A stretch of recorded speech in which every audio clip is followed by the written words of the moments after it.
Initially, this game came under a lot of negative scrutiny when it was announced in late 2023, and then later review bombed back in April 2024.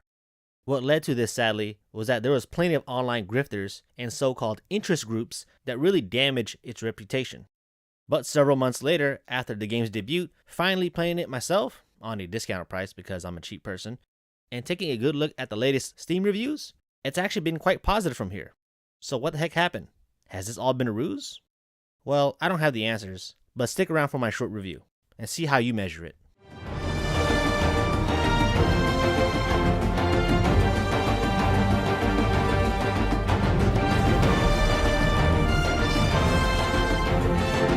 Welcome to Tales of Kenzera, Zao, a Metroidvania action platformer set in West African folklore and mythology, in a world filled with magic and the supernatural.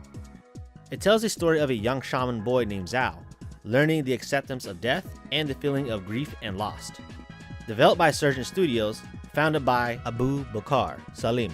He is an African-British actor who voiced the main character in Assassin's Creed Origins and played in the sci-fi television series Raised by Wolves. Alright, first, let's talk about the positives of Tales of Kenzera. The story in general is kind of meta in a way. Even though you play as the shaman Zao, the narrative is being told in a book, read from another person named Zubare. If you're familiar with the movie The Never-Ending Story, then it's structured like that, somewhat. Anyways, back to Zao. He has lost his father due to an unknown illness, but the young man could not accept this, and requests the god of death, Kalunga, to go on a perilous journey with him, to seek the great spirits of Kenzera in order for Zao to find peace. During their adventure, Zao learns and reflects about himself whenever he visits a new area, overcomes a challenge, and encounters boss fights. The whole story is one big character arc. Number 2. The voice acting is a 10 out of 10, added with the well-written, mature, and sensible dialogue. All these characters shows a wide range of emotions and a delivery. You can tell they put their heart and soul bringing them to life. There were frequent pauses in the moments of the story where they exchanged dialogue. There were touching moments, almost brought a tear to my eye. Almost. Responsibility comes to us when we want it least but need it most. Did you know Mpundulu well before this? Yes. She was a true guardian of the skies, calm like the passing wind, giving like the bountiful rain. But every sky has its clouds. Mpundulu was no different. Love and care cannot exist without passion, fury. I think I understand that. My Baba, he would often flip between soft and stern. It gave me a headache. That is the way of the provider. Number 3. The graphics. For the most part, they're okay because they're using an old Unreal Engine, but the art direction heavily carries the game. For an indie developer, Surgeon Studios, the environments are so gorgeous because it's lush and vibrant themes, full of variety of different color palettes and geometrical shapes in each level.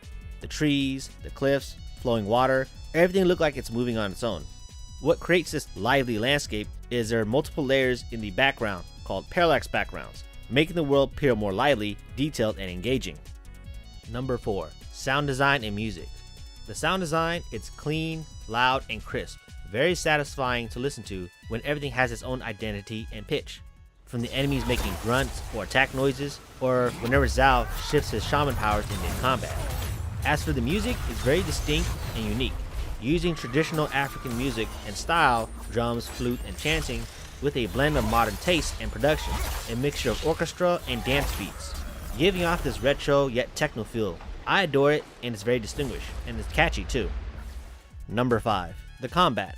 In my opinion, it is surprisingly good. It is fast-paced, the action is snappy, and is sensitive to your analog controls. And I meant that in a good way. More so, there are fluidity in the combat system, in which Zao possessed shamanistic powers called the Moon and the Sun.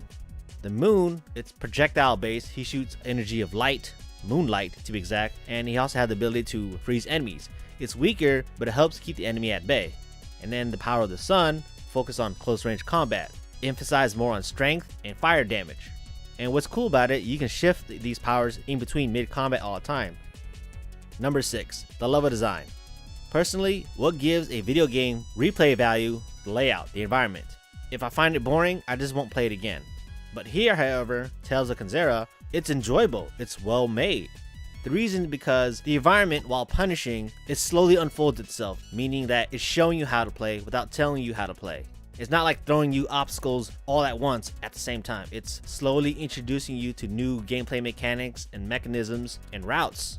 Think of it like a Mega Man game. You're in one screen of area, you jump over a pit. That's one obstacle. You go to the second area, fall on spikes, right?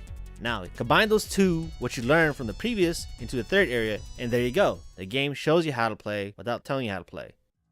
While it may sound perfect, there are some negatives, but these are more technical problems that holds it back. Number 1, even though I say the environment is beautiful, it is also its own worst enemy. For instance, its oversaturation with lighting and colorations.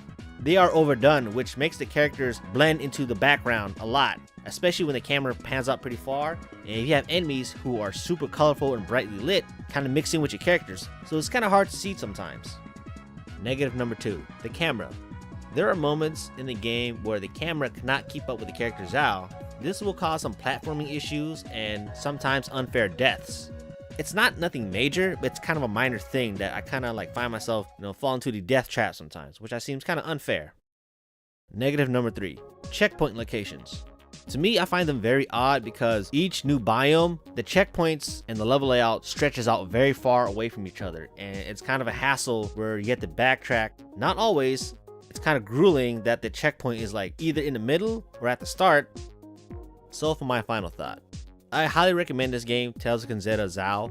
Please support the studio, Surgeon Studio, the game developers. This is the most artistic Metroidvania indie game I have ever played, with a very high production value at that. And this is another personal opinion. When this game finally was released, it was treated unfairly, especially by people who are online. Grifters, I like to call them. There are plenty of them now, but people are starting to wake up like, thank you. Like, you can see through their BS. And it's frustrating, really. You're missing out on a good, well-crafted game. If I want to convince you to buy this game, I'll tell you this. This game does not lecture you. This game does not patronize you. It's not trying to be self-righteous. It's telling a story about grief and loss and death. It's a coming-of-age story game. A young boy becoming a man, beyond his own. That's it, seeking guidance. Thank you all for watching. Dynamode out.